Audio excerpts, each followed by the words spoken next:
Hey everybody, I'm Kirti Sharma. Welcome back to my channel. So today we're celebrating my husband's birthday. After 4 months, we're gonna have my parents and siblings come over for dinner. We're all making some of his favorite dishes. So my mom is making shahi paneer, my mother-in-law is making butter chicken, and one of the things I'm making is chole, which is basically curried chickpeas.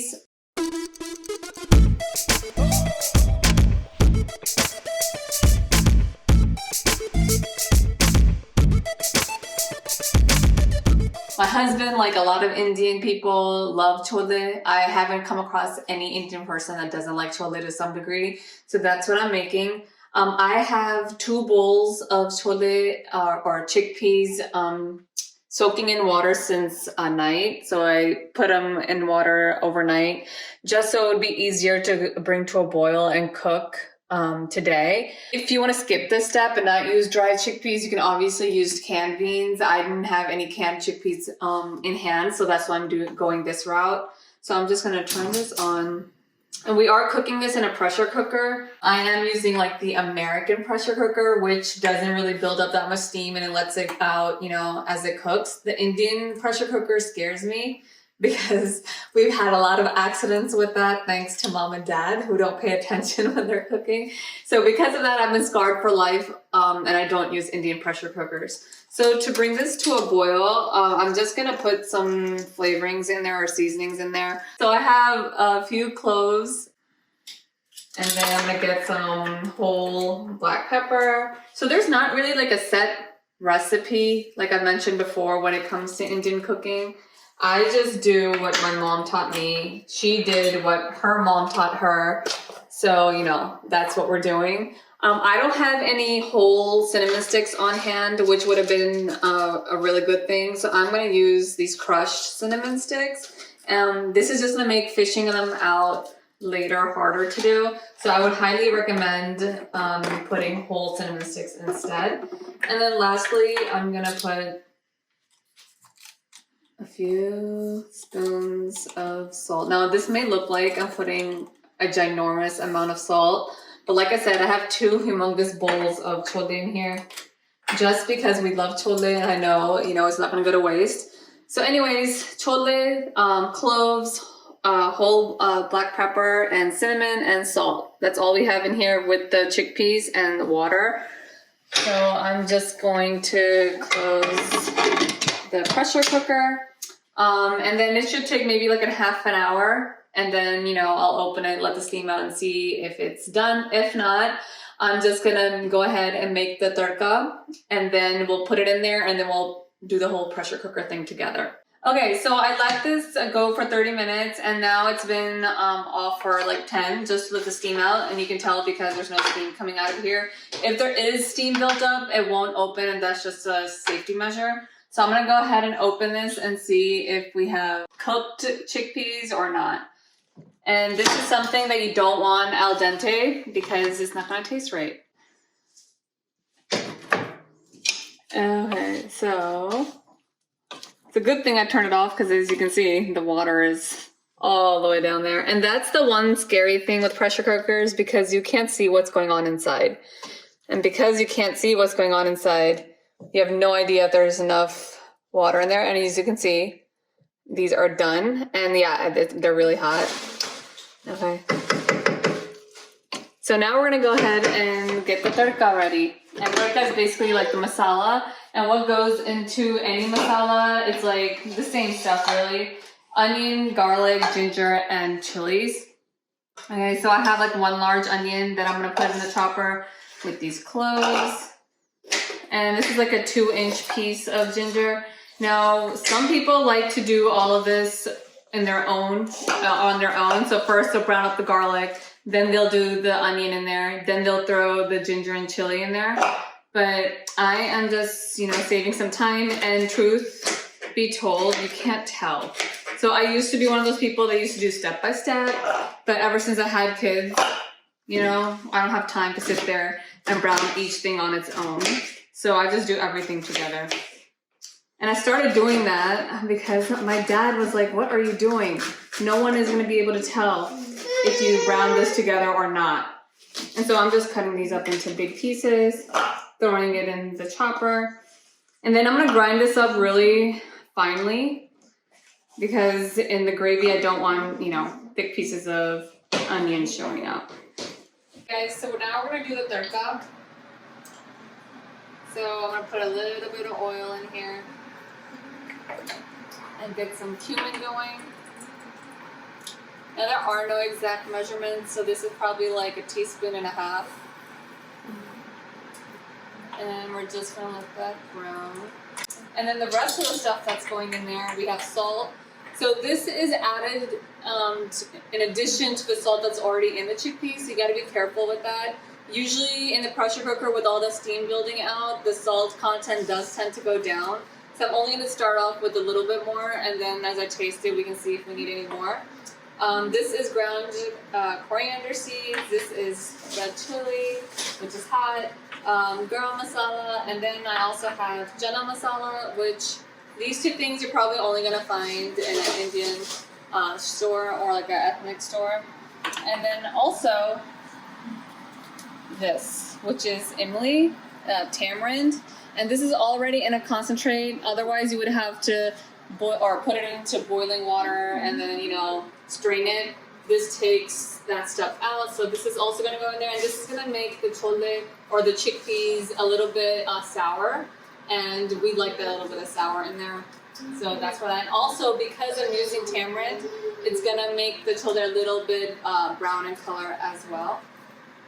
And then some tomato paste. You can obviously use fresh tomatoes, and you would just cook them down in the pan, but since I'm using crushed tomatoes, then I'll take the process down a notch. So here is the cumin.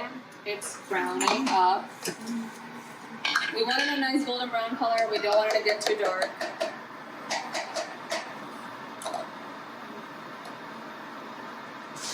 And to that, I'm adding the ground up mixture. So yeah, this is gonna keep going until it turns a nice golden brown. And when that happens, that's when we're gonna add in the tomato and the other spices.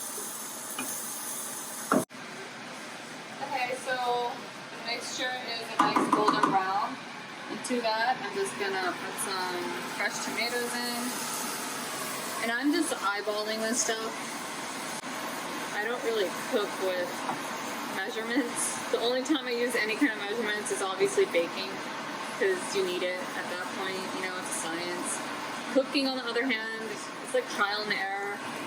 If you want something hotter, make it hotter. If you want it less spicy, make it less spicy. You want it salty, put more salt in.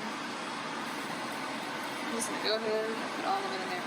So the quantity of tadka I'm making is obviously a lot, and that's because there's a lot of chickpeas in here. It can easily serve like 15, 20 people. So keep that in mind. Okay, so once I have the tomatoes in there, I'm going to go ahead and start putting some of these spices in.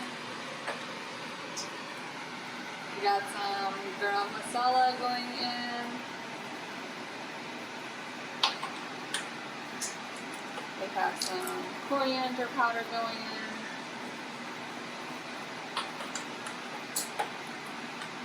Remember, I had that one jalapeno already in there, but that jalapeno is not spicy at all. So I'm putting in a spoon of this, and I'm pretty sure that we're going to have to put more in once we taste it. And this is chana masala, which is a nice blend of things. And here is some more salt. I guarantee you that needs more salt from how much I put in earlier. So there we go. Give this a stir. And also, because most of the water has evaporated from the chickpeas, I'm gonna put some water in here, and that's gonna help thicken up the gravy and make the chickpeas a nice consistency. Some people like their chickpeas to be a little bit on the dry side. I happen to like a more even gravy, or turi as we call it. So I'm putting some water in there. And obviously this is something you can add more. Just bring it to a boil and put it in there. And also, if you're gonna go ahead and put the torta in here and turn the pressure cooker back on, you don't even need to boil the water because it's gonna boil in there with it. And we're gonna need more water as well because look how dry the chickpeas are.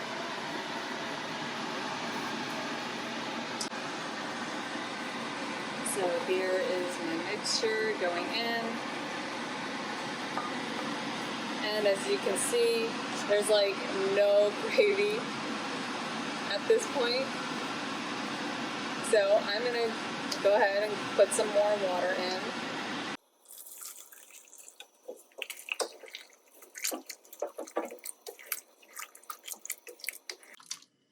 Yeah, I think the consistency is pretty good right now. But one thing that happens with chickpeas is that as it cools, like right now it's really hot because, you know, it was just boiling in the pressure cooker. But once it cools, it's gonna thicken up. So I'm probably gonna put a little bit of more water in here just so it doesn't thicken up too much later. But before I do that, I'm gonna put some of the tamarind in there. So here you go. This is what it looks like.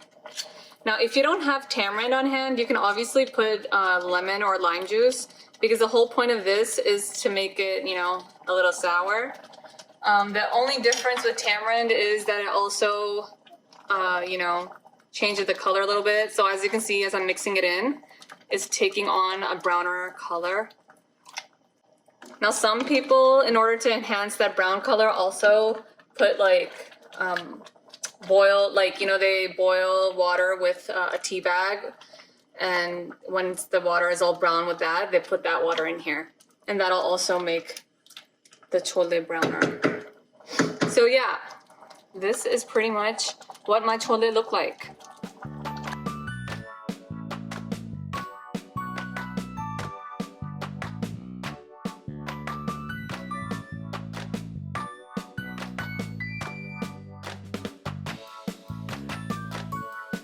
Okay guys, so time for the taste test. Here is the birthday boy.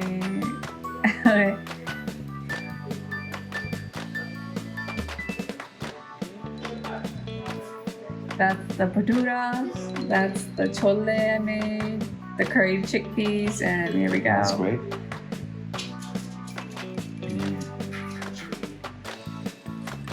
Here it is. Just the right amount of spice. Very hot. One of my favorite dishes. Okay guys, so the birthday boy's happy. Happy birthday! Thank you.